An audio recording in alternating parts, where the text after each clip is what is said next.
Okay, so we're coming back with this. I was debating because, technically it's two different, well, not two different games because they're connected. So, but I was like, you know what? It doesn't say like Great Ace Attorney like 1 and 2. So I was like, you know what? We can just go through the second one. I mean, I'm sure it's going to take like equally, it's going to be equally as long as the last one. But I'm like, you know what? No starting it. We're just going to jump right into the next one. I mean, it helps with the naming thing, like unlike the Baten Kaitos one, because I'm sitting there like, shoot, technically, I wanted to play the second one too, but like, it would have to be like 1 and 2, but I didn't want to like go through both of them, I guess, because the first one already took so long to finish. It feels like, to me at least. So I guess I can. And then like the thumbnail and stuff, I'm like, should I use the same one? Because technically it is 1 and 2, but I already got the naming thing and I already like technically made it final-ish. But whatever, that's that, and this is this. Wait, I should have looked at how many chapters there were.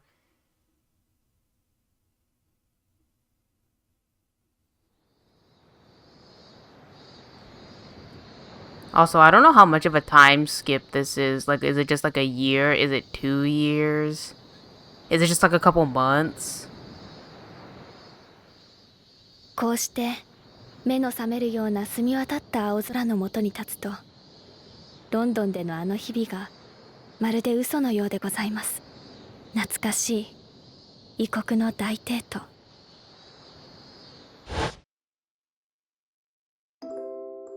あの方はそれは立派な弁護士になられました。今もきっと彼女の法廷で勇敢に戦っていると存じます。I mean, if I know, like, the Ace Attorney trope is that it's actually apparently really hard to get work, to find clients and stuff. 慌ただしい日が続いたものでございますから。それに一体誰が想像したでしょうか。この国に戻ってからたった2ヶ月。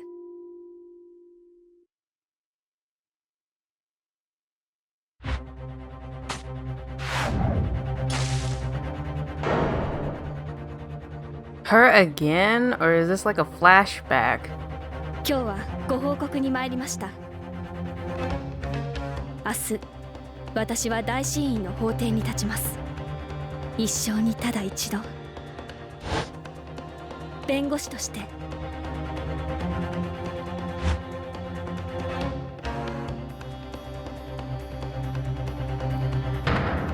Oh, what the hell? Oh, she died this time? 力を与えてくださいませ。カズマ様。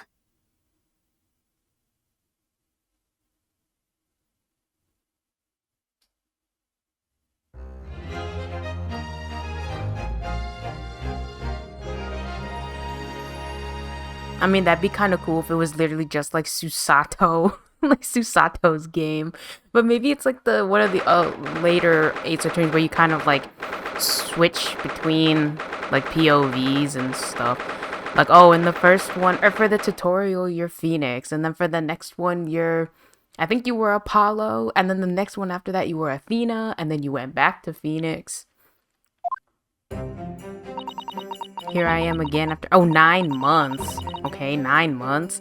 It's not bad. The Supreme Court of Judicature of Japan.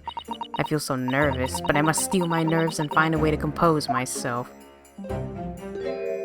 Oh, he got gray. Or was he always looking like that? He looks more gray, even though it's only 9 months. Maybe because he got sick, right? He got sick. Oh, good, you're here. It doesn't do for a lawyer to be late. Oh, yes, good morning, sir. I hardly recognize you. You cut a fine figure, counsel. But you look as white as a sheet, and those wide eyes aren't doing you any favors either. Oh dear. The truth is, I'm so incredibly nervous, I feel utterly nauseated. I almost wish that I'd never been born. Goodness, not the sort of thing a father hopes to hear from his daughter, I must say. Eugene Mikotova, professor of medicine at the Imperial Yume University, a man who, earlier in his life, traveled to Great Britain to study the latest advances in forensic medical science. And of course, my brilliant father. Excuse me. Oh, who's this? She's cute. Would I be correct in thinking that you're to be my lawyer in court today? Oh, yes, that's right, miss. Well, I want to thank you for agreeing to represent me. I swear on my life. It's a complete fabrication. It's this whole thing. Rei Membami, born the same year as I, and my greatest friend. Though unusual for a woman in our time, she works at the university research laboratory helping my in an outfit like that. Does she not? I mean, I guess because it's out of the laboratory, you don't wear your coat. And sadly, she's the defendant in today's trial, accused of committing a truly awful murder. Are you feeling alright? Since we started talking, you seem, well, to have become a little flushed. Oh my, well, it's just that you look so gallant and dashing. Sorry. And when I fall under your intense gaze, well, it makes me feel rather bashful. Thank goodness. I don't think she knows. She hasn't realized who I am. It would seem our little plan for this trial is going to work. Oh, but what do you mean, Professor Mikotova? If even your best friend can't see through the disguise, I think we can relax. Disguise? Yes, I've never tried dressing this way before, of course, so I wasn't sure how convincing it would be. But this does make me feel a little relieved, as you say, Father. Father? What? Is that... Oh, hold on. There's a fucking spider. Oh, God. Okay, well, I don't know where it went. It was like a kind of small one, but hopefully it doesn't make like a nest or whatever the fuck in my PS5. So just pray for my PS5, I guess, because now I can't find it. I'm so sorry I didn't say something sooner, Ray. No, what are you doing? What's going on? What? That varsity uniform, that varsity cap, that varsity cape, that varsity badge. Look at you. You look for all the world just like... Wait, you look for all the world just like a student of the Imperial Yume University. A male student. I'm so glad you think so. It means all my preparations have been worthwhile. I woke at 4 this morning to just make a start. But I don't understand. Why are you dressed like that? Well, you see... It was the only way. The only way she would be permitted into the Supreme Court to take on your defense in this trial.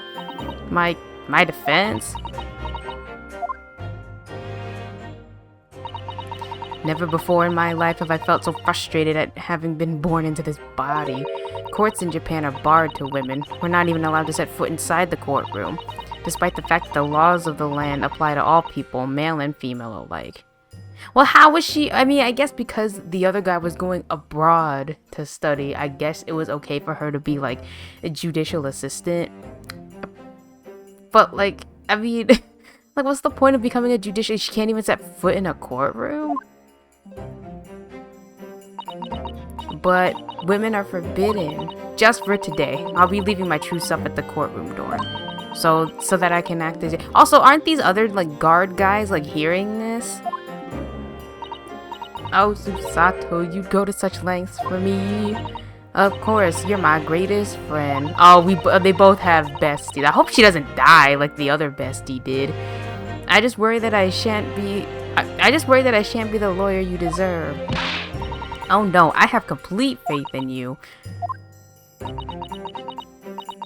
It's so strange, though. I mean, you're such an accomplished judicial assistant already. And yet just because you're a woman... What a wretched reason. I mean, why shouldn't you be allowed in court? You're so gallant and dashing. Ray? Please don't look at me like that, with those flushed cheeks and doting eyes. Oh, I'm sorry, it's just... You really look so... You really do look so dashing. Yes, you mentioned that once or twice. Now you should be pleased. It means you look convincing as a man. I am pleased, I think. It certainly helped to bolster my confidence today.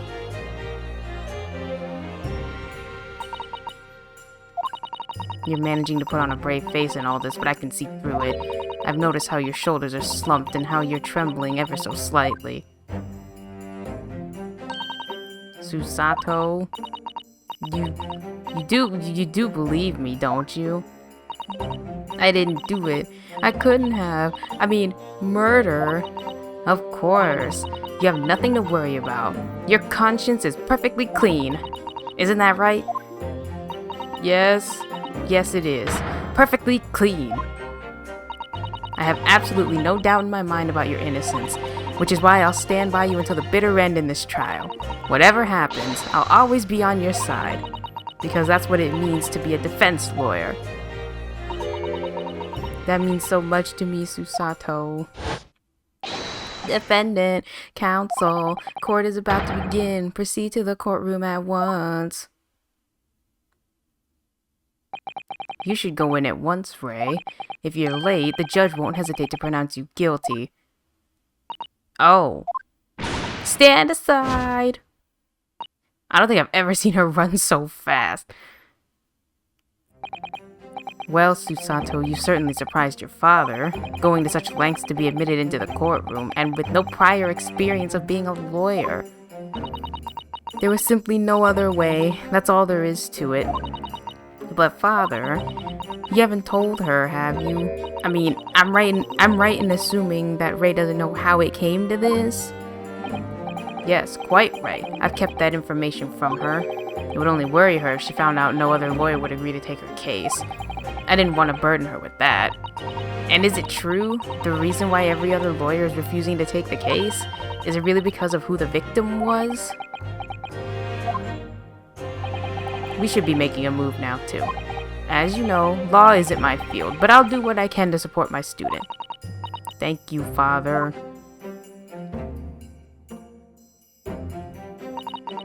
I'm Susato Mikotoba, a judicial assistant. 8 months ago, I accompanied a student of law on a study trip to Great Britain, but 2 months ago, due to unforeseen circumstances, I found myself back in Japan. How many times have I wished that he were here, I wonder. Still, I have no choice now but to steel myself for the trial ahead. Wish me luck, Naruhodo.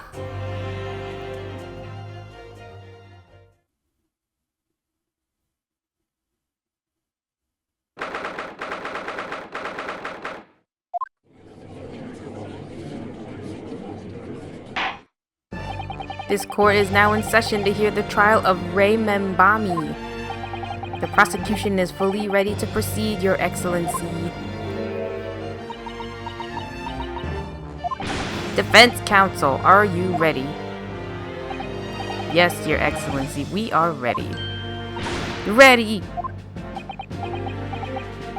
Ah, yes, counsel. According to your registration details, your name is, Ryutaro Naruhodo? Is that correct? Sorry?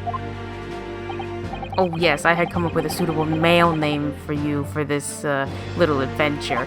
So I'm afraid to say I simply put down the first name that sprung to mind. Well, counsel. Yes, that's right, that's me. Yes, I am Ryutaro, he who has vowed to uphold the pride of the great Naruhodo clan. Oh. It seems Ryutaro may need to consider how better to uphold this manly act first and not overdo it. And those wild, wide eyes aren't doing you any favors either. Just relax and listen. Naruhodo? A fresh face in this courtroom if I'm not mistaken. But the name Naruhodo, would that perchance be... You may be thinking of Ryunosuke Naruhodo, currently in Britain as part of a study program. This is, his cousin! That's right. Ryutaro here has been studying in the provinces, but was called to the capital for this trial. I assure you, in matters of law, his knowledge rivals that of any Tokyo's preeminent lawyers. Any of them. Tut, tut, tut.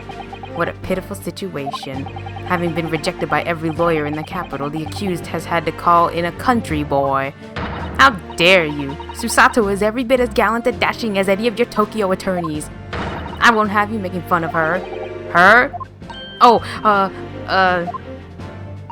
now please be careful, Ray. What an unrefined tomboy we have here. But I wonder, is your gallant and dashing lawyer up to the challenge of defending you? His wide, skittish eyes very much suggest that he is not. Oh, I'm so nervous. Now that I'm standing in his shoes, I'm starting to understand what Naruto goes through. Like it or not, eyes. Eyes are. Wait, what? Eyes are. What does that say? Wait, hold on. Is this English? This is not English. Eyes are wont to flit.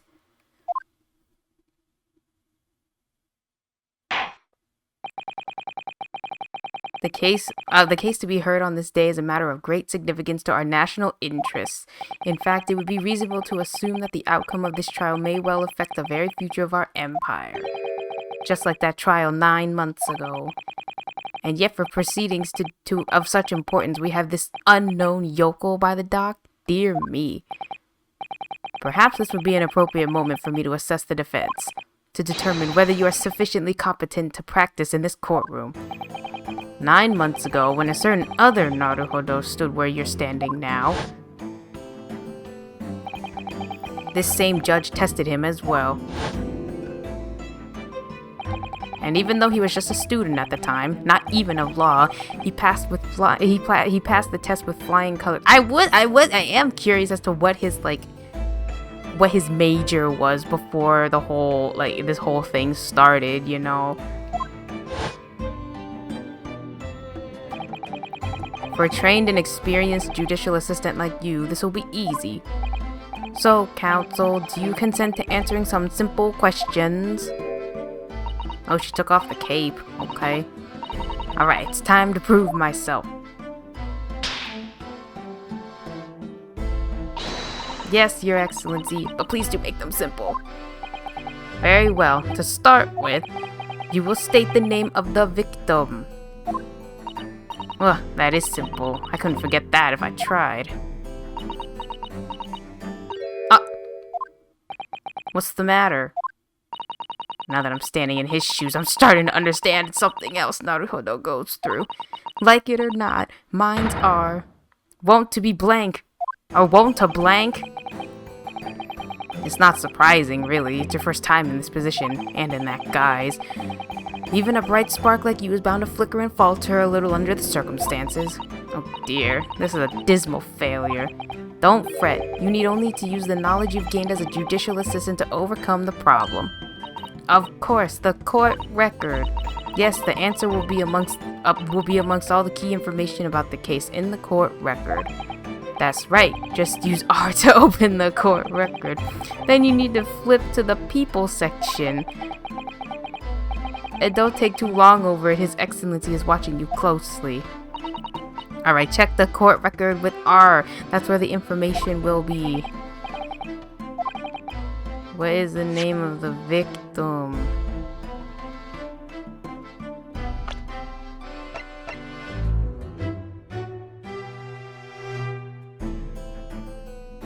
Oh, Giselle Brett.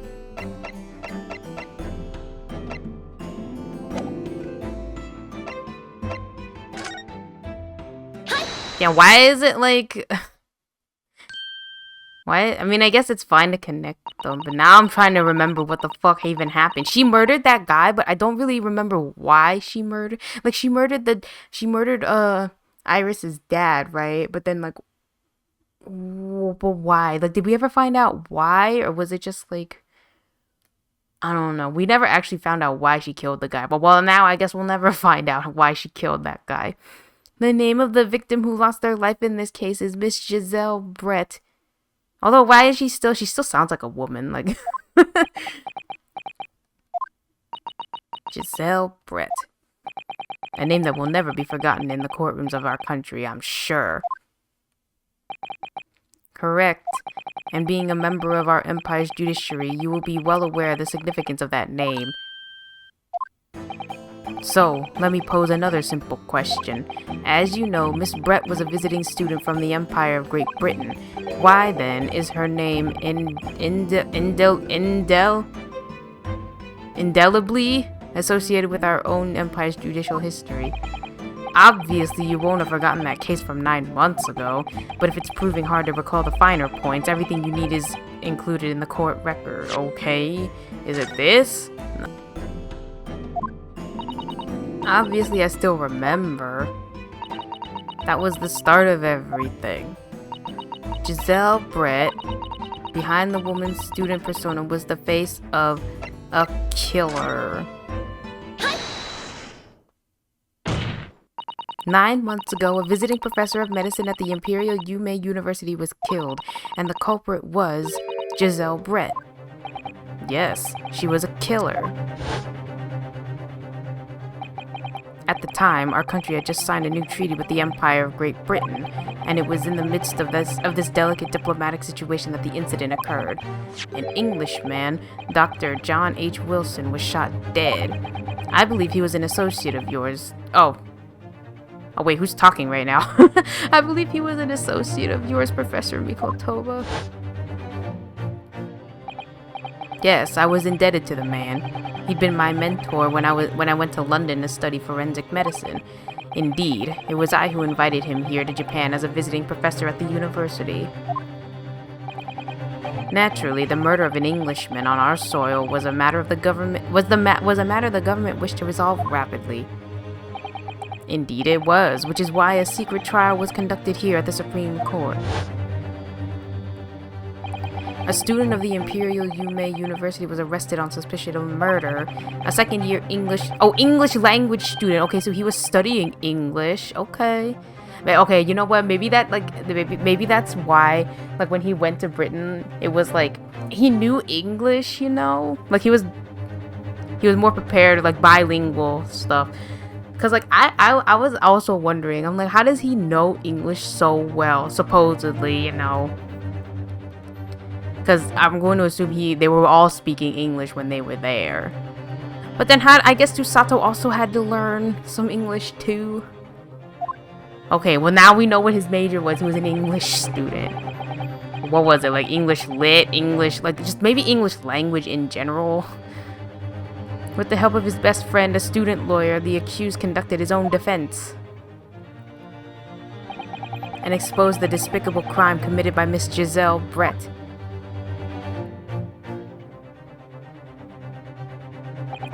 Miss Brett eventually admitted to her crime. However, when questioned about the motive that drove her to take Dr. Wilson's life, she gave no satisfactory answer before the trial reached its conclusion. That's true. See, and look, no wonder. I'm like, why the fuck would she murder this guy? We'll never know. Immediately after the trial, the British government brought its consular jurisdiction into play. We were unable to sentence Miss Brett according to our empire's laws. It was decided that she would be removed to Shanghai, China instead. Why Shanghai? There's a British consular court there. Correct. I oversaw the negotiations personally. The date of her transfer to Shanghai was finally settled upon only last week. All that remained of our empire's obligations was to see the woman safely on board a steamship. And yet, the very day before her departure, the English woman was killed. Only the day before.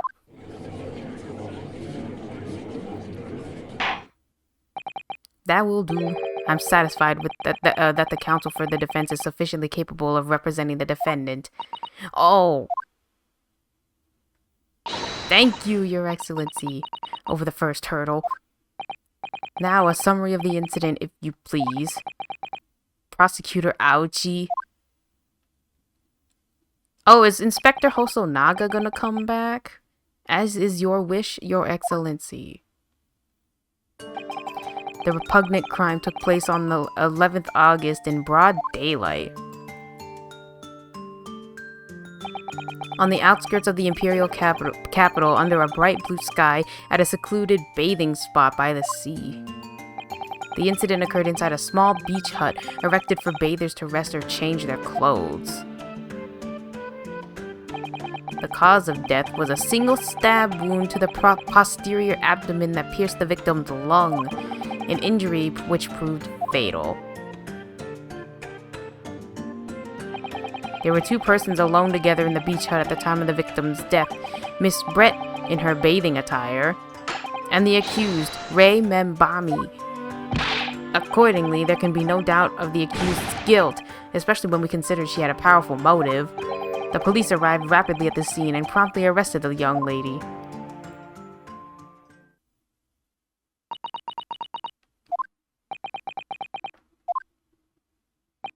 Well, that extraordinary description of events leaves me somewhat lost for words, I must say.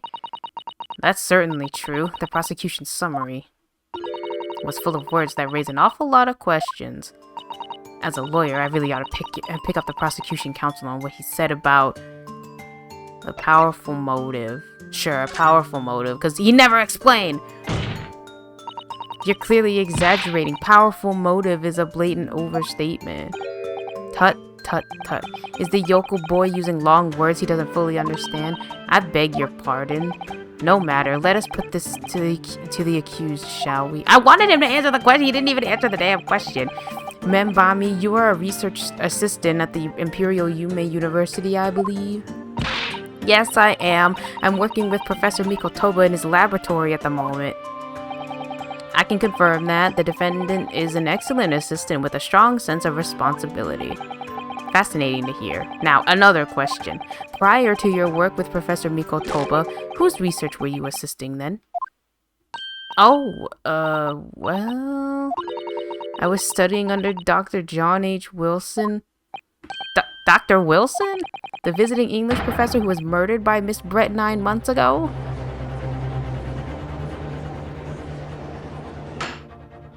The accused had a deep-seated respect for her former mentor, Mr. Wilson. Is that not true? Yes, Dr. Wilson was a wonderful man. Interesting. Then tell the court what deep-seated feelings you had towards the English woman who killed him. Well, obviously I was filled with hatred for what she'd done. A powerful hatred.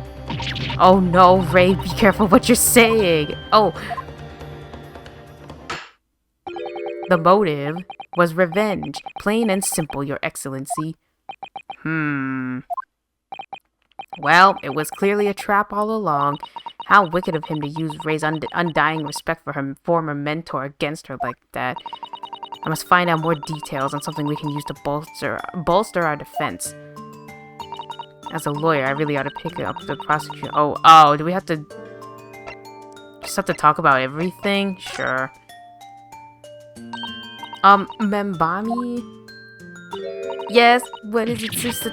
I mean, Naruhodo. I'm really starting to wish we'd made an alias. My alias Rutaro Susato. Please tell the court exactly why you were present at the bathing spot with the victim in the first place, and why you were alone with her.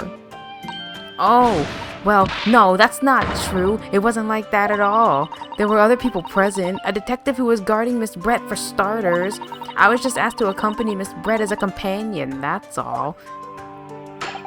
But let us be clear, at the moment of her death, you were alone together with the victim in the hut. You and no one else.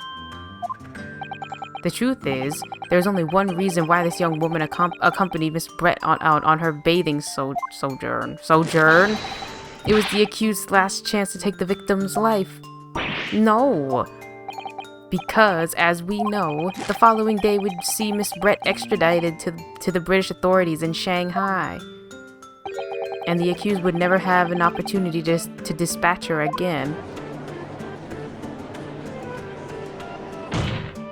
Kindly refrain from conjecture, counsel.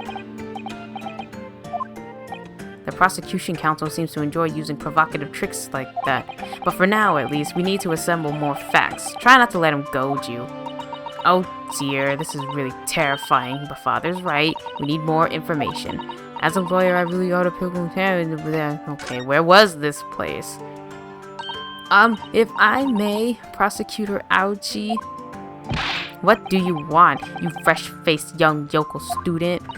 I wonder, could you explain, please? You mentioned a bathing spot?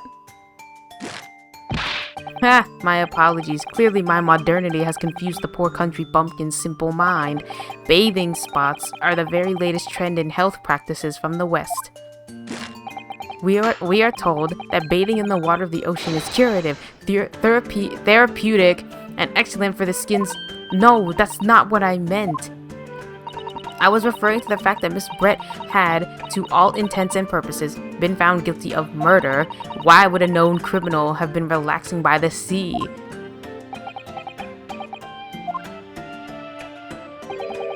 For old time's sake, I believe. Sorry? Miss Brett was to depart for Shanghai the following day. Her final wish, as it were, was to enjoy a day at our country's wonderful coast.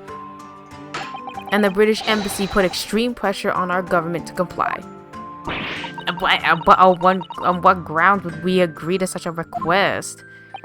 Because, as usual, our government is unable to stand up to foreign powers. In matters of diplomacy, it seems we don't even have the courage to decline the whims of a known criminal. Don't look at me, Professor. It was the government who granted permission, not I. In any case, it was decided that with a dedicated detective on duty, nothing could go wrong. I'm going to assume the detective was... Oh, but wait, wasn't Inspector Hosonaga on the ship? Unless he came back. He might have come back after that incident, you know? I think maybe that's what it is. But in fact, a murder took place. I said don't look at me. It was that young student girl who did it, not I. No one has proved that yet. I wouldn't provoke the man if you don't need to. I believe we all have a clear picture of the incident now. Despite her guilt being determined 9 months ago, Miss Brett managed to avoid incarceration, instead continuing her research work at the university. Obviously, over that period, she and Ray would have encountered each other on a number of occasions. What? I mean, I guess she knows because she hated the lady, but like, that's awkward. It's like, oh, it literally, it's like if you murdered your professor and then you got off scot-free and went to class like the next day. and nobody really gave a shit.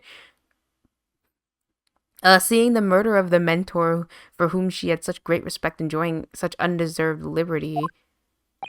Yes, even if it was only temporary until Miss Brett's extradition to Shanghai. You can hardly blame Ray for feelings of anger and resentment. Poor Ray. So, Your Excellency, if you'd be so kind as to peruse this exhibit, a photographic print that shows the scene of the crime immediately following the grim incident.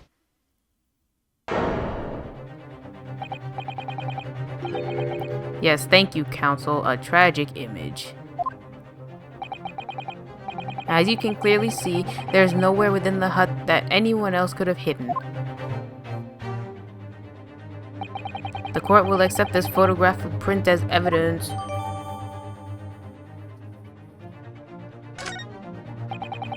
As I understand it, then, the victim and the defendant were alone inside the beach hut at the time. This is deeply troubling, I must say. The finger of guilt points firmly at the defendant. Well, Your Excellency, naturally the prosecution has much more to its case. We intend to prove the accused's appalling actions beyond all possible contention. To that end, I can confirm that we have multiple witnesses to the crime and damning evidence. Witnesses? But who? One of whom, I might add, is a highly respected police detective. I assure you, the testimony of these witnesses will leave no room for doubt.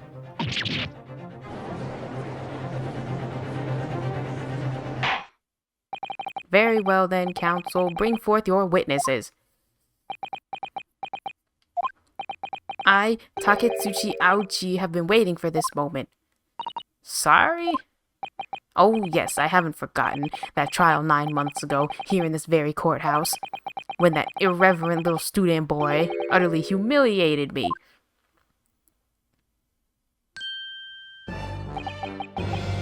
Ah, Ryunosuke Naruhodo. Wait, yes? This insult to the Aoji family name will never be forgotten. You become conceited with age, council, but the old have to stand aside and make way for the new. It's the way of the world. May you never forget that.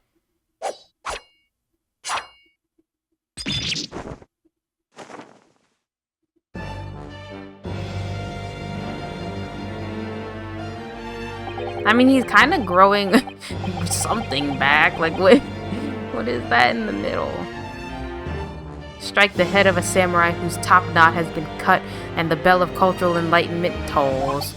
Yes, on that fateful day, my former self died. The start of your own mini Meiji revolution. Are you modernizing as well, Council? Silence.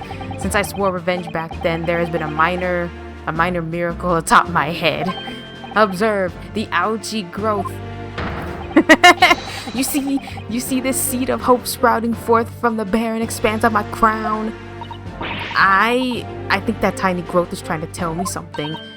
I'm afraid I can't really see where is the hope exactly. I said silence. Today I face another yokel student of the Naruhodo clan. Well, I will vanquish you, and my victory will be fertilizer for the seed of hope atop my head. You have been warned. With that, the prosecution calls the witnesses to the stand.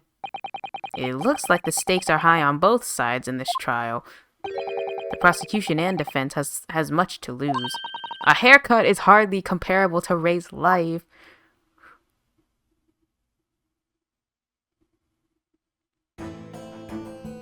Oh man, these these two, we're running into them again.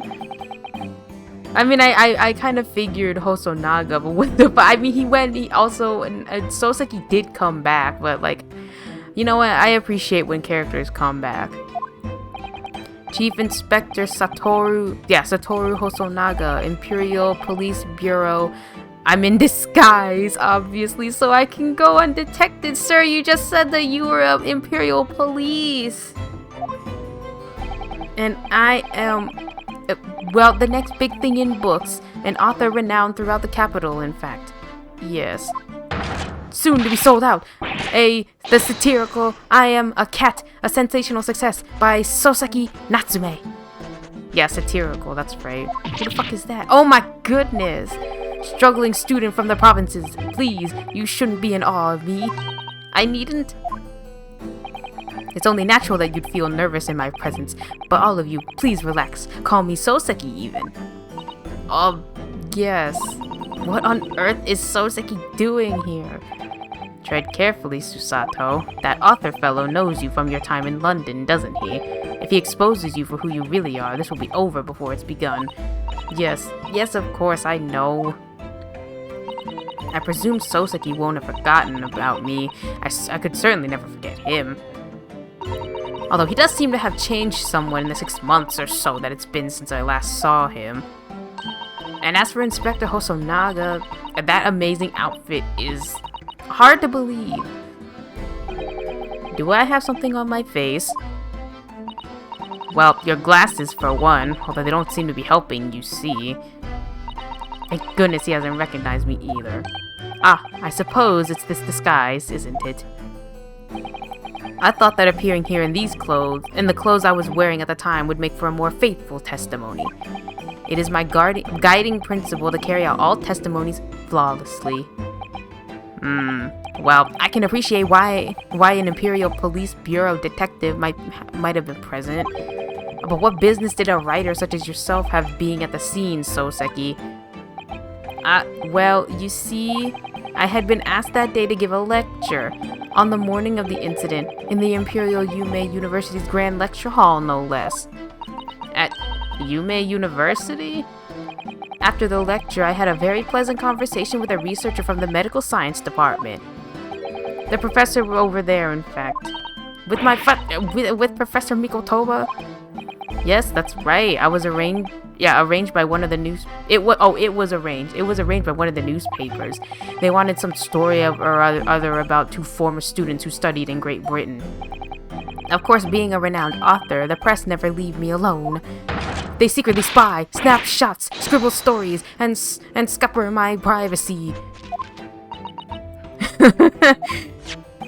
As you can see, the conversation was written up in this newspaper here. Read it at your leisure, my provincial struggling student friend. I have plenty of copies. Thank you very much. He practically threw that paper at me.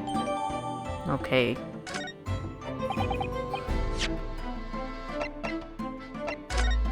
I don't know if you can... Oh, yeah. Wait, but can you... Oh, you can. Okay, but we can't, like, look at things. She got shoes, a hairbrush.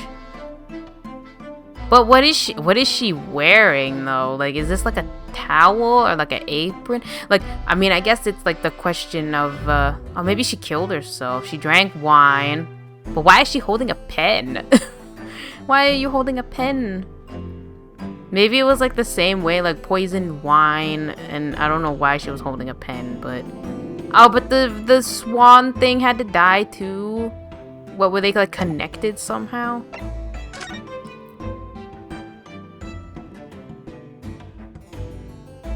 Oh, it's just a picture. It's not like a thing that you can... I mean, I wonder how this is gonna be important, but okay. Maybe there's something in the picture, you know? It didn't come up yet. Anyway, following my interview with the professor, the lady in question appeared and made a very unexpected announcement. I should like to go with everyone to see your country's coast. Those were her words. As I explained before, Miss Brett was never taken into custody. She continued to work in my laboratory, under strict surveillance, of course. At which utterance, the university immediately contacted the government to seek guidance. And the response was, permit Miss Brett to go as long as a detective accompanies her.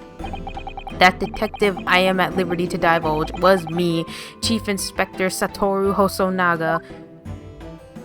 Thereby, the entire party departed cordially for the seaside, it seems. It was extremely challenging to clear all other members of the public from the vicinity of the beach. But fortunately, I am at peak physical fitness at the moment, so I was able to carry out my duty flawlessly. Oh my, Inspector, do you have something on your face right now? Oh, how unsightly. I do apologize. Does that mean that you went to the beach too?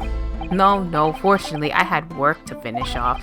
But unfortunately, of course, it meant that as my assistant, Ray was invited to take my place. Of course, being a renowned author, I didn't like to decline the invitation. Oh, but if only I had, I'd never seen that awful sight. Relentlessly racked by remorse and regret. Very well, I must now ask you to present your formal testimony to the court. You will give an account of all that you witnessed on your impromptu excursion to the coast. Of course, Your Excellency. Relentlessly racked by remorse and regret I am.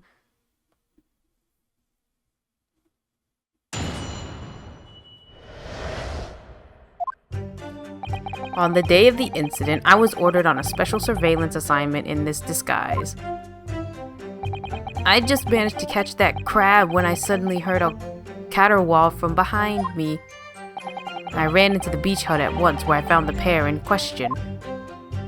Yes, that girl was astride the Englishwoman, dagger in hand, and as she stabbed wildly. I saw blood on the blade. It proved to me that she'd stabbed the victim multiple times. But I thought it was just one time. Indeed, it does appear from this testimony that both witnesses here present saw it, the very moment of this heinous crime. What? Now, if you will recall, I promised evidence as well. What phrase did I use again? Yes, that was it. Damning evidence.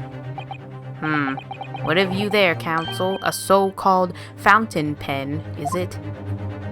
Correct, Your Excellency. I found it at the scene whilst examining the body. It appears that in her dying moments, with her final ounce of strength, the victim clutched a piece of evidence that would positively identify her killer. What? Your Excellency, if you would cast your eyes over the photographic print of the crime scene once more.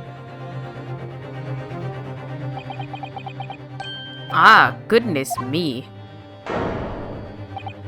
Yes, the victim is clearly grasping something quite deliberately there in her hand. That's right, the fountain pen. And if you would kindly examine the pen, Your Excellency. Oh, the owner's initials have been engraved into the ebonite barrel. R.M. Ray Membami. The initials of the defendant. Look, they really are related.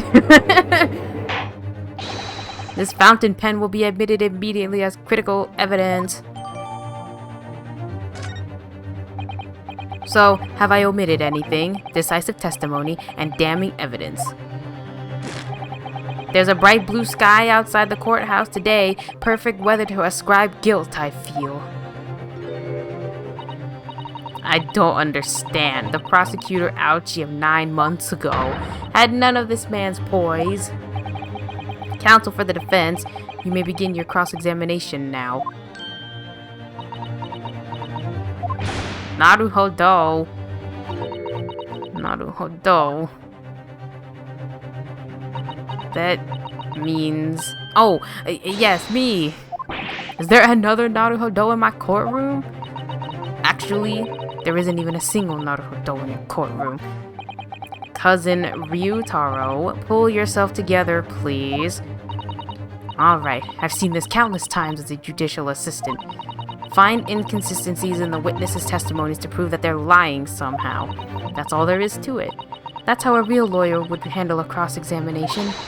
So let's see what I can do.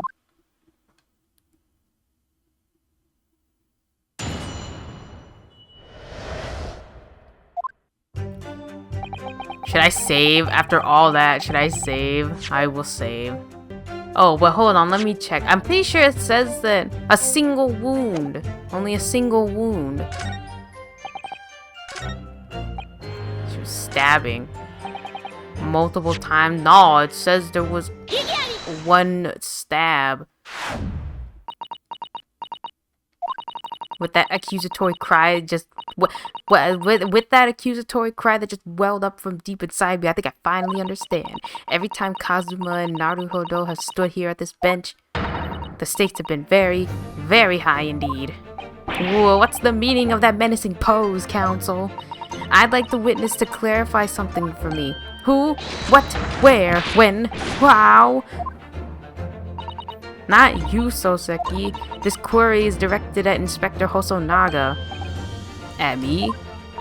In your statement just now, you said that the victim was stabbed multiple times. Yes, that's right. As I said, when I entered the hut, the defendant was already standing over the victim, bloody knife in hand, like a murderous demon. And yet, that cannot be. What? Get to the point, please, counsel. In the post-mortem report, it clearly states that the victim was stabbed one time only. Oh. In other words, Inspector Hosonaga's testimony is clearly flawed. And Soseki, me, you claim to have seen Membami in the throes of stabbing the victim. Yes, I did. Wildly. But both you and the inspector confirmed the same point, that there was already blood on the knife that you saw the defendant holding. Yes, and? It's quite simple. We know the murder weapon was used to stab the victim only once. Therefore, there is no way there could have been blood on the knife if that single stabbing hadn't already occurred. True! Then what exactly is your contention, counsel? Are you ever going to tell us? Yes, Your Excellency. There's only one logical conclusion. What Soseki in fact saw was not the moment that the defendant stabbed the victim at all, but the moment that the defendant in fact withdrew the blade from the victim's body. That can't be. Excellent work, Susato. You exploded at them with that objection and proceeded to pull them apart systematically. Well, well, this takes me back. Yes, I seem to remember your cousin staged a scene much like this in that trial 9 months ago. A half-witted child with a half-baked objection attempting to steal the show. You're right, there were certain similarities. Except that so-called half-witted child managed to outwit the prosecution, who has only half a head of hair. Slander! My head is quite adequately dressed.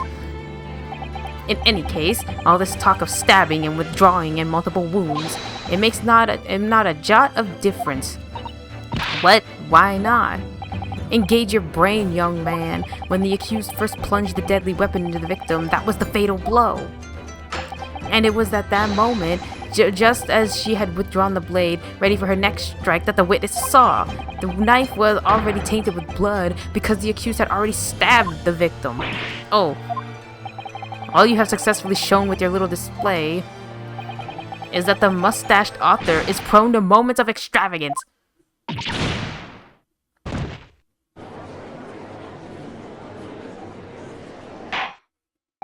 I am in agreement with the prosecution. If the defendant was seen wielding the blade at all, that is sufficient grounds for her actions to be viewed with suspicion. But if she was withdrawing the blade, then we are back to where we started. Sorry? Consider this, young yokel boy. If the student girl is innocent as you claim, then why would she have pulled the blade from the victim, and with a demon's cold-blooded composure too? The prosecution demands an explanation, and it had better be good. Why did Ray pull out the knife? Ah, yes, going for the jugular. Huh? What does he mean by that? Let the court hear your answer then, counsel. The truth is, I don't really know, but I have to come up with a plausible reason here or we don't have a case. The reason why the defendant pulled the knife blade out of the victim's body was surely so she could... I guess that's true, she's a medical student, right? She could have taken the knife out and then compressed, because I don't know if it was like... You know how okay, but you know how nowadays it's like, oh, if you get stabbed, you should leave the knife in so you don't bleed out. I mean, maybe she thought she could help her and took the knife out and then put and then compress it with a towel or something that she had. I don't know. And then that's what they saw, because it's obviously not to stab her again or hide the knife. I don't think she would want to hide the knife. I'm going to assume she was trying to help her, you know, put some pressure on it, stop her from bleeding out. According to the post-mortem report, the victim's death was not instant. That's correct. It's thought she would have remained conscious for a short while after sustaining the injury. Indeed, giving her the time to take hold of this piece of evidence that clearly indicates her killer. The point is, being a medical research assistant, Membami was compelled to act when faced with the wounded victim. Instinctively, she pulled the blade out in an attempt to save her life.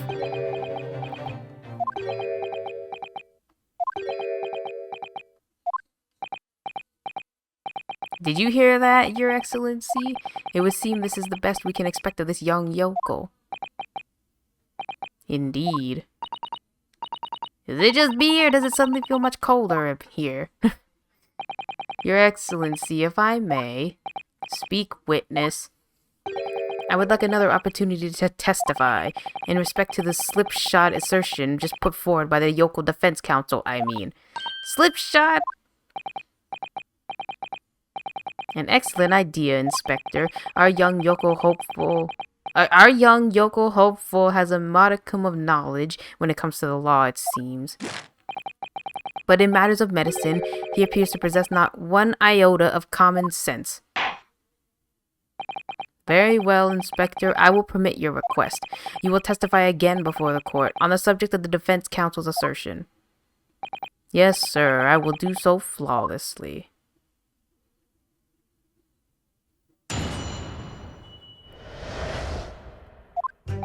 Pulling a blade from a wound without thinking could cause heavy bleeding. That's basic knowledge that any medical research assistant with an ounce of sense ought to know. In other words, there's no good reason why the defendant would have tried to pull the knife from the victim.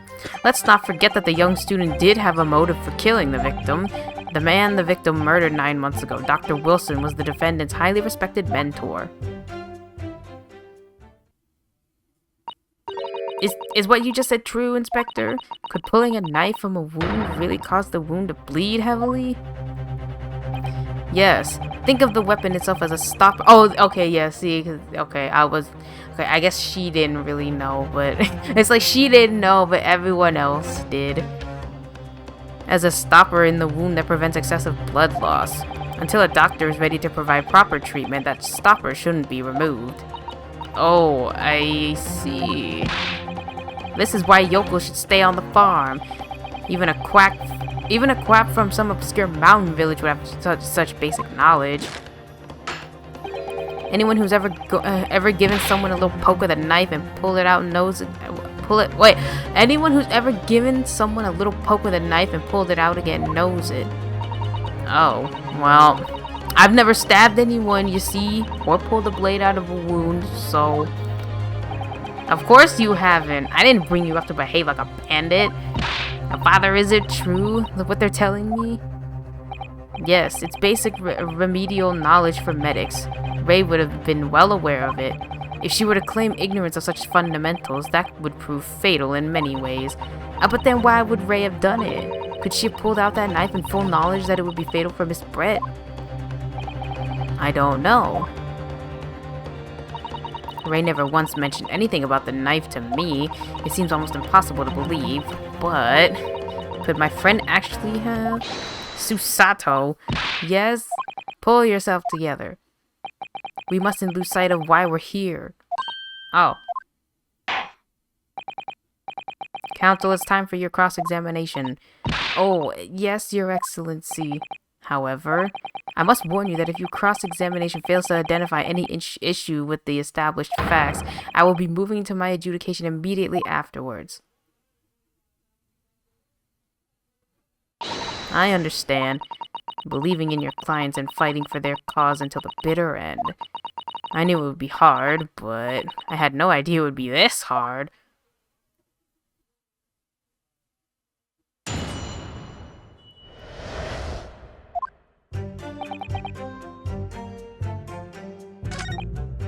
So maybe I'm supposed to press him? There's no good reason why I put a knife. Like, maybe this meiosis thing is gonna be important later. Like, why is this note here? Pupil constriction. So maybe I should just press. You say doing it without thinking could be a problem. Does that mean that if you use due care and attention, it would be alright? I wouldn't have thought this needed spelling out, really, but this blade is like a stopper in the wound. Remove it and a serious hemorrhage will occur. In other words, a medic would need to be present before any attempt was made to withdraw the blade. Doing it without thinking would be madness. You just can't do it. Oh, well, thank you for such a thorough explanation. You see, Counsel, when you act without thinking, the result is a bloodbath. Back to the witness's testimony, please.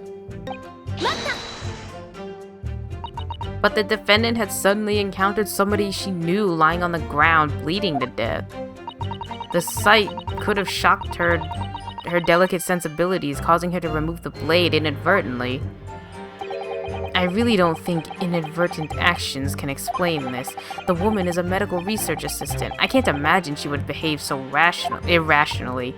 Oh, but irrational behavior is a woman's prerogative, isn't it?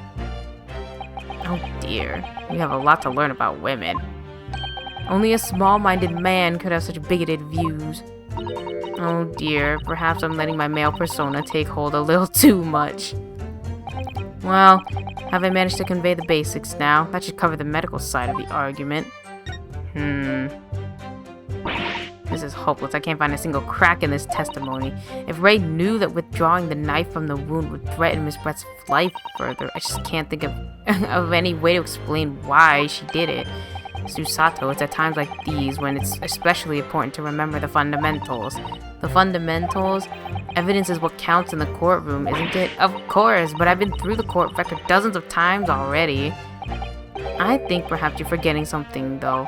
You needn't take the evidence at face value. You can and must examine it in greater detail.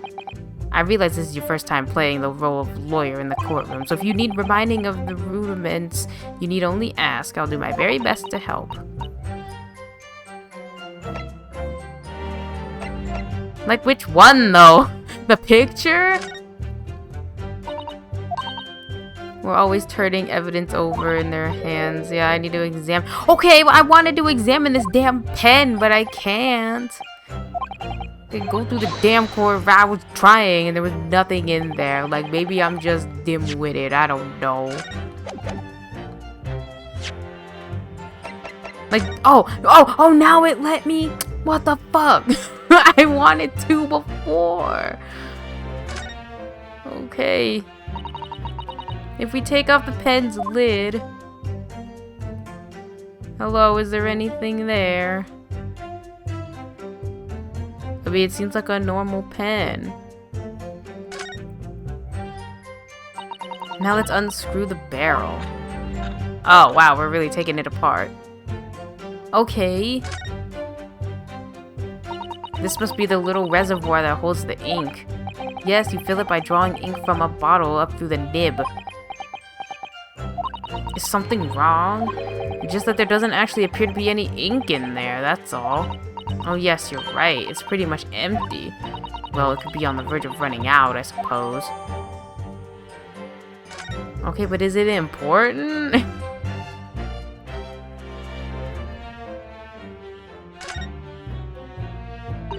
The RM initials are very clearly engraved here, and the fact that Miss Brett was clinging to this pen in her dying moments is very clearly a message too. To identify her killer, you mean? I don't think there can be any doubt that this is a key piece of evidence in this case. Okay, but what does it running out of ink have to do with anything? And also, I took off the top, but like, I don't see anything. Oh. There's some sort of emblem here, look. But it isn't a Yume University one. It must belong to some other organization, I suppose. A business of some kind? But that would seem to imply that the pen doesn't in fact belong to Rei. Oh.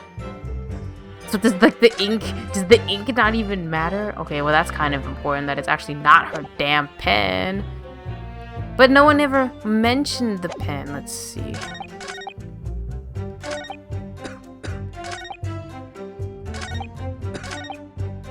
Maybe there's like another thing? Like maybe there was something I missed? Oh, now I can flip this too!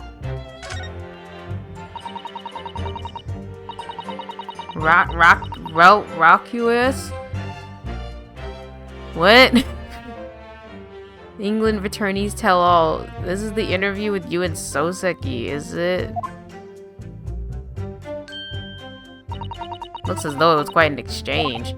Yes, he became a little over-animated when he was talking about his time in England. The photographer managed to capture the moment his hand karate chopped me on the neck. I do hope you weren't hurt. Okay, but what about the back? This is the newspaper from Soseki. There seems to be an important article on the back page as well. Exclusive! Deadly poison stolen from Yume Medical Research Laboratory. From Yume's Medical Research?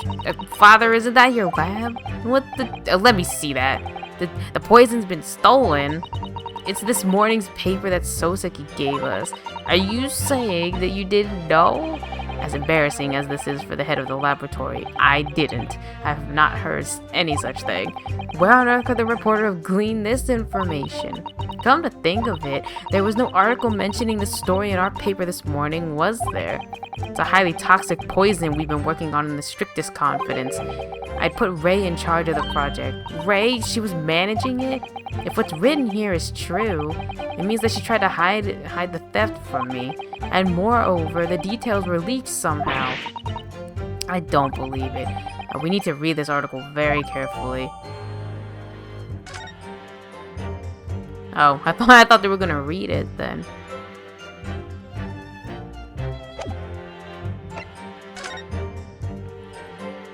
Okay, this one I still can't, like, do anything with.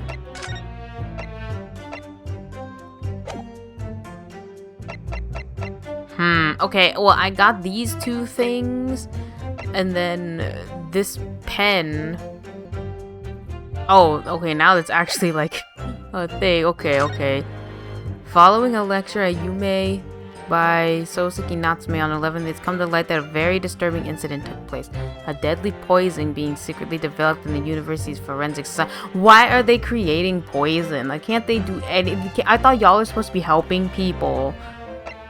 Even the smallest amount entering the body, either via the mouth or a wound from a poison-laced blade, would prove fatal in minutes.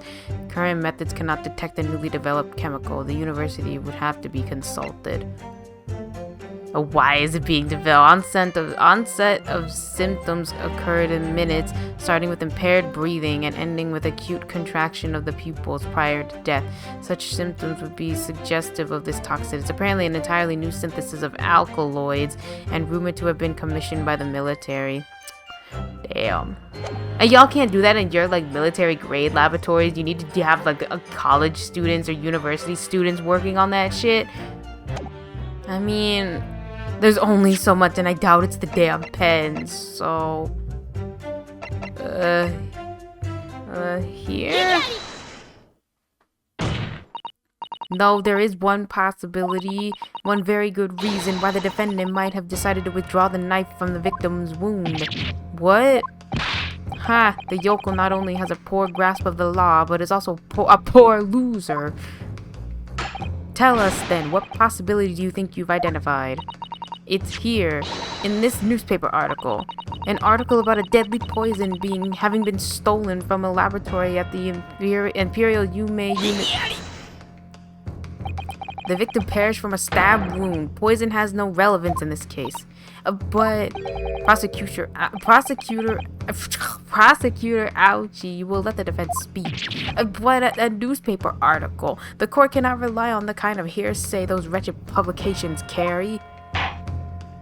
Counsel for the defense. I am going to need some tangible basis for your claim.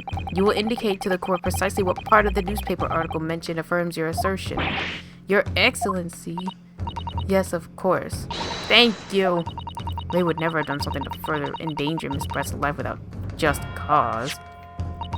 The reason why the defendant pulled the knife from the victim's body...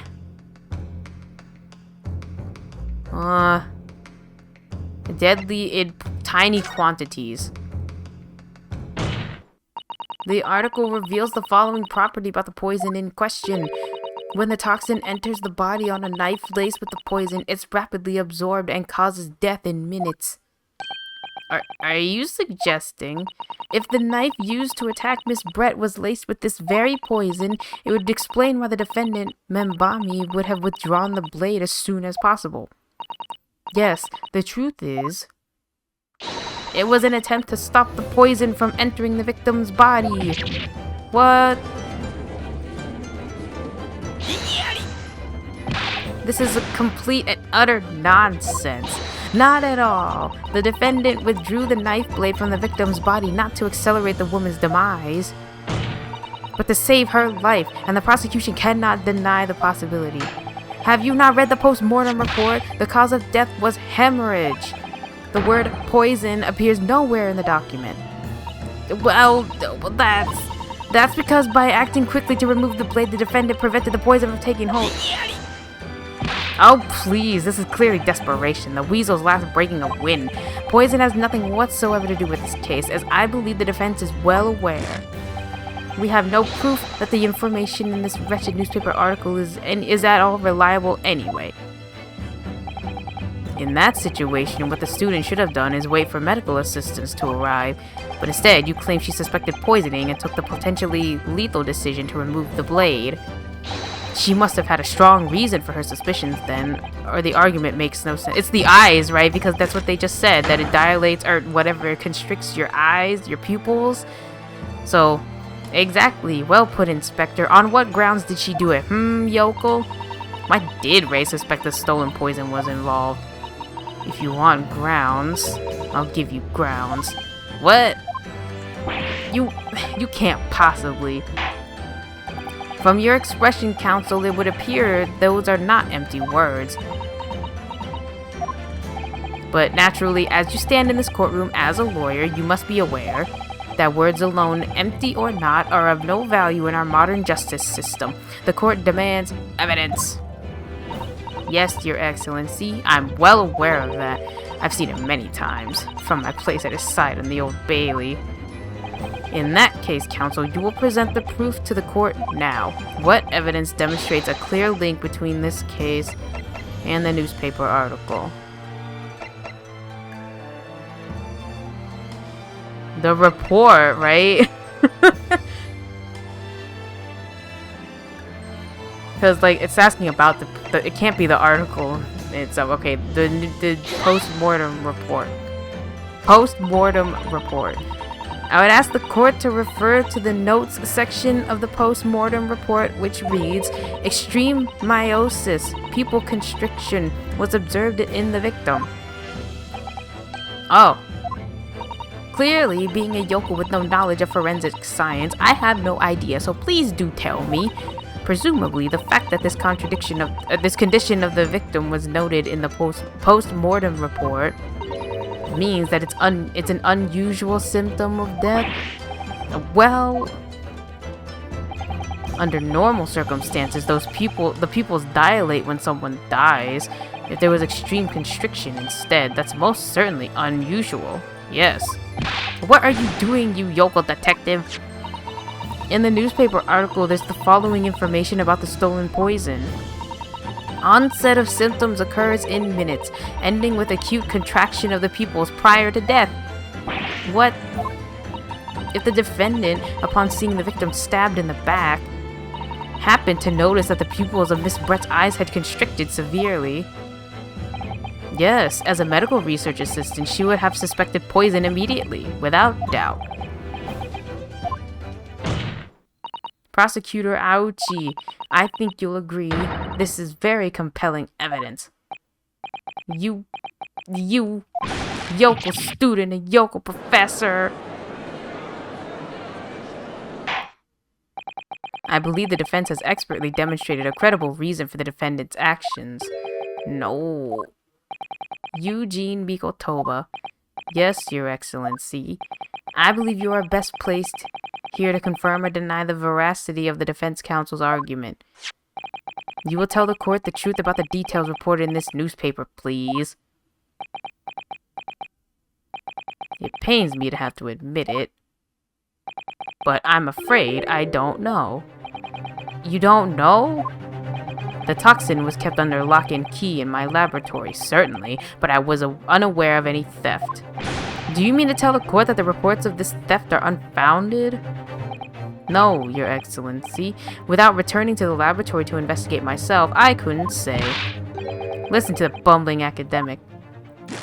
Unaware of the theft of a secret state research from his own workplace until he reads of it in the newspaper. I take full responsibility for the incompetence of my supervision. A pitiful situation for a university professor.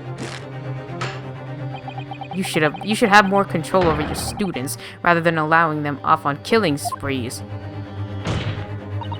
That's totally unfounded.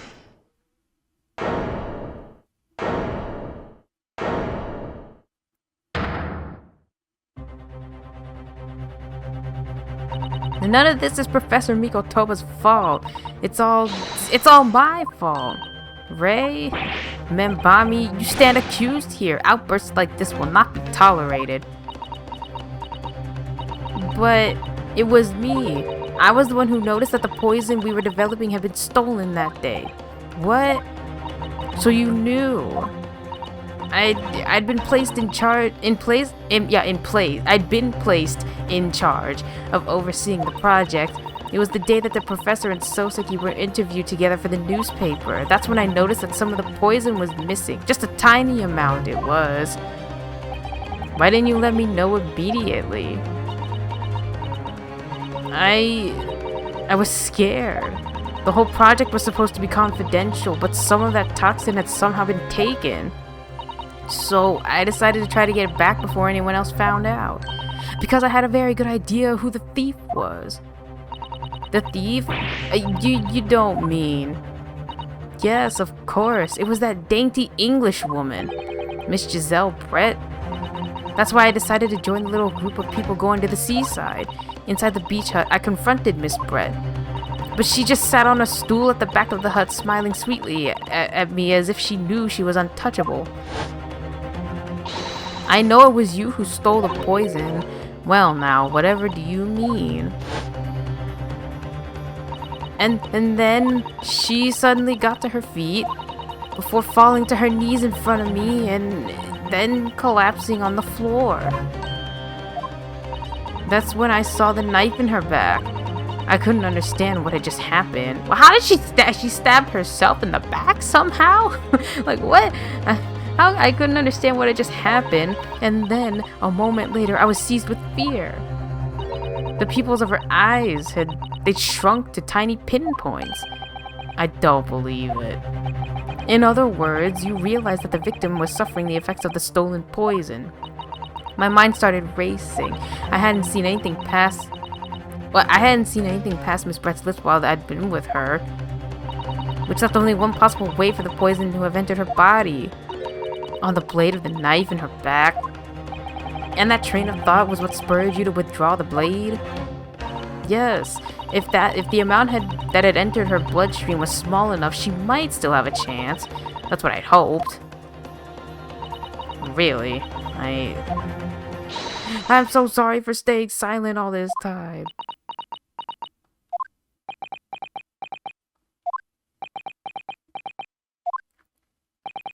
Your attempt to hide the truth of what happened is not something that can be overlooked.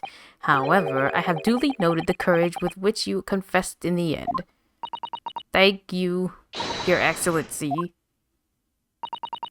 It's barely perceptible, but I do think the balance has shifted a little here in this courtroom now. Your Excellency, do not be deceived. The victim just collapsed before your eyes, you say? Well, Membami, if that's the case, perhaps you could explain how Miss Brett came to be stabbed? You have no answer because the simple truth is that you stabbed the victim motivated by revenge. But you have no conclusive evidence to prove that assertion, do you? Oh, I have evidence. And it is very much conclusive. What's the prosecution counsel up to now? It was brief, but he hesitated for a moment there. I'm almost sure of it. You will produce the aforementioned evidence at once, Prosecutor Aoji. Perhaps some praise is due, young yokel student. What? I had imagined there would be no need for me to submit this evidence. But you've brought this on yourself. What the... Could a more damning shot exist? The cruelty in the air on that beach is almost palpable. What if that was her just trying to take the thing out? They just got like a bad shot of it. This evidence, more than any other, reveals the true extent of the accused's murderous nature. For it shows the precise moment that the Membami plunged her dagger into the victim's back. No, that's not true. I don't believe it.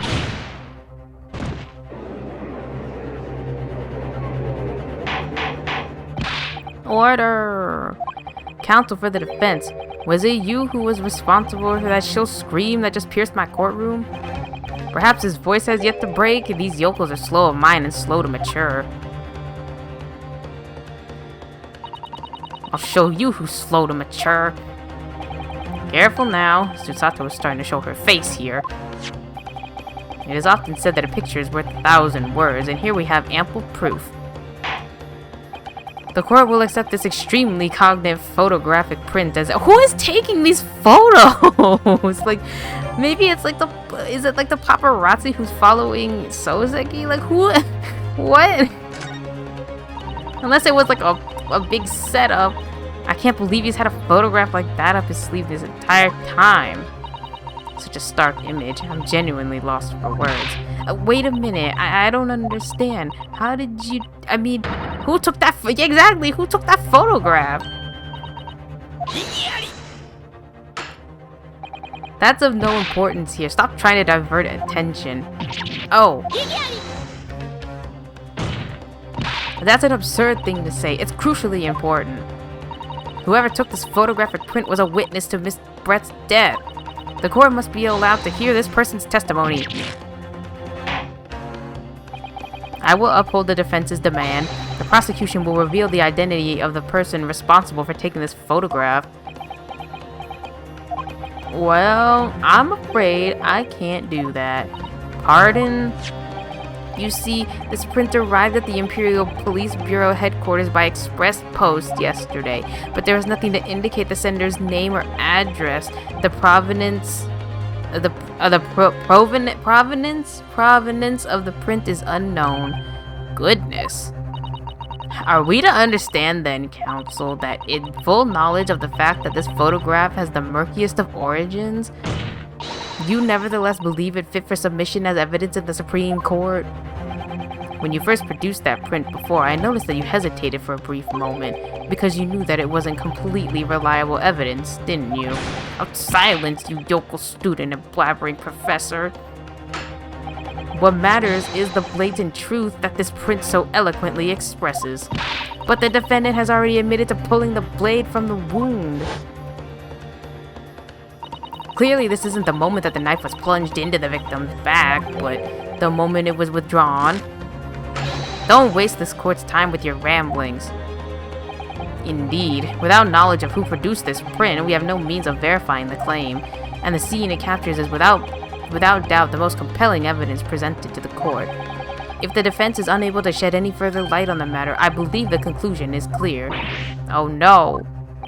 Susato, this is the time for you to fight. If what you've established so far is true, then there can be no doubt. This photograph shows the moment that Ray withdrew the blade from the victim. Yes, we just need to prove that somehow. You'll have plenty of time to rue your defeat to the slow train back to the provinces. And to rue the day you came up against Taketsuchi Aochi in a court of law. If I can't determine who took this photograph, then the trial is going to come to an end. There must be a clue somewhere. There must be some way of working out who took it. Well, Your Excellency, the burning question is who took that photograph, and the truth is... do we even know? Let me see. Because it was Soseki who went, so he has like a paparazzi.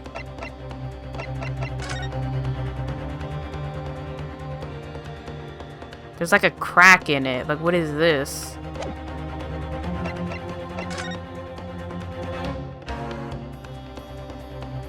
And then there's a crack in that one too. So it's the same guy, supposedly. I have the answer.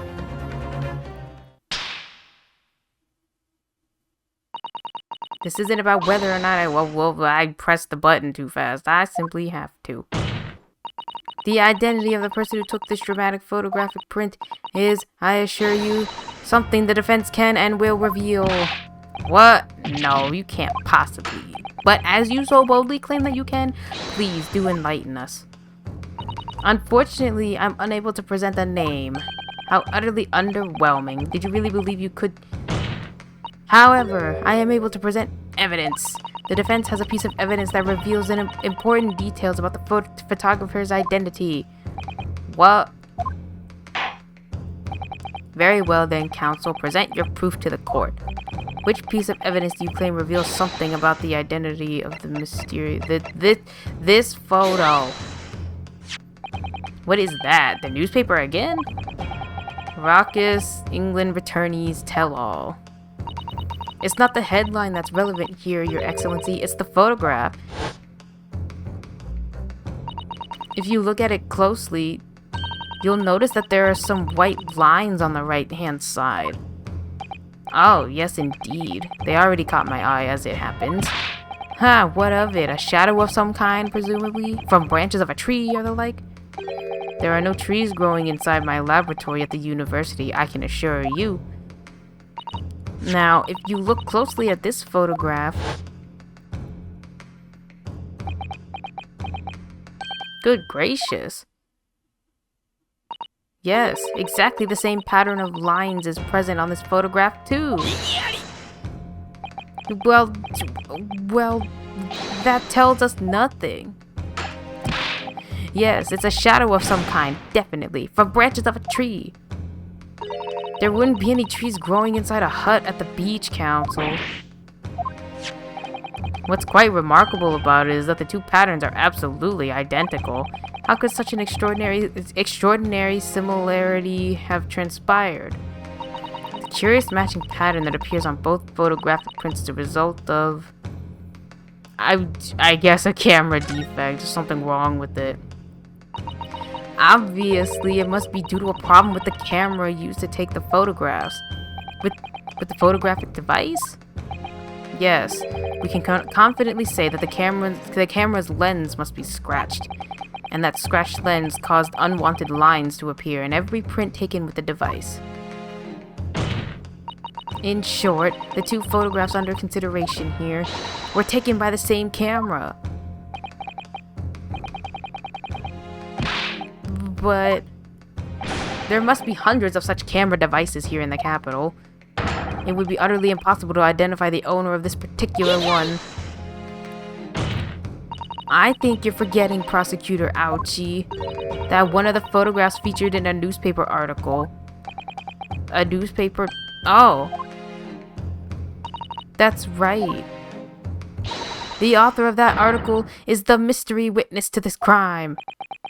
What?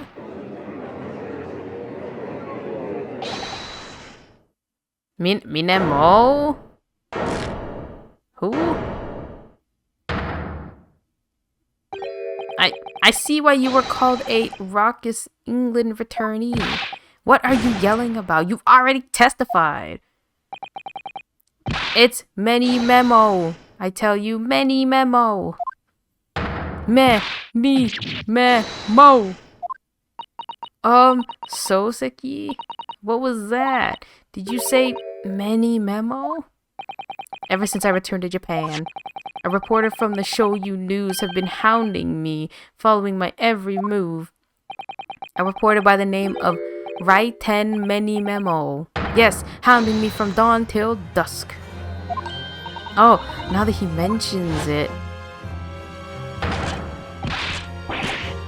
Yeah, they secretly spy, snapshots, scribble stories, and scupper my privacy. Could that same reporter be... A camera to the left of him, a notebook to the right. There I am, stuck in the middle with Raiten Many Memo. So you're saying that this picture was taken by Many Memo? Yes, my lord, your excellency, Esquire. Officer, find this newspaper reporter at once and bring him to my courtroom. We will adjourn for a short recess in the meantime. Oh, yes, your excellency. As you say, your excellency. And one more thing. I want this knife, the murder weapon, examined for traces of poison. You will solicit the assistance of the Imperial University's medical department for the task. Understood? I thought it was the whole point was that it couldn't be detected. So how? How? It's probably gonna come up with nothing and be like, oh, you thought. Meh. Many memo.